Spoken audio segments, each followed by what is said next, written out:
তোমার রান্না হয়েছে? হ্যাঁ, আমার রান্না বান্না প্রায় হয়ে গেছে, এখন খাওয়া দাওয়া করব। তাহলে খেয়ে দিয়ে ঘুমাও। আমার শরীরটাও তেমন একটা ভালো না। কেন, কি হয়েছে তোমার? এমনিতে তেমন কিছু হয় নাই, আমার ঘুম আসতেছে। বুঝলাম না, আমি যখনই কল দিই তখনই তোমার ঘুম আসে, মাথা ব্যথা করে, কিছু না কিছু হয়ই তোমার। সমস্যা কি বলো তো? কোনো সমস্যা নাই, ঘুম আসছে তাই আর কি। বললাম যে ফোনটা রেখে দেই, ঘুমাই। আর আমি দেখছি, আমি যখনই ফোন রেখে দিতে চাই তখনই তুমি নানান প্রশ্ন শুরু করে দাও। তুমি কি মনে করেছো আমি তোমাকে রেখে অন্য মানুষের সাথে কথা বলি? তুমি আমাকে বিশ্বাস করো না? আমি যদি অন্য মানুষের সাথে কথা বলতাম তাহলে তুমি আমাকে ফোনে ব্যস্ত পেতে না। তুমি আমারে নিয়ে আজাইরা চিন্তা করো না, আমি ওই ধরনের মেয়ে না। তাহলে খেয়ে দিয়ে ঘুমাও, রাখি তাহলে। আচ্ছা ঠিক আছে, তুমি ঘুমাও তাইলে, আমি রাখছি।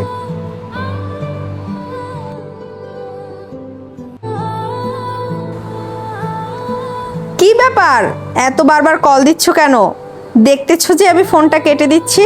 বিদেশে থাকা স্বামীর জন্য 2 মিনিট সময় নাই, অথচ তার অজান্তেই ঘন্টার পর ঘন্টা অন্য কারোর সাথে কথা বলে।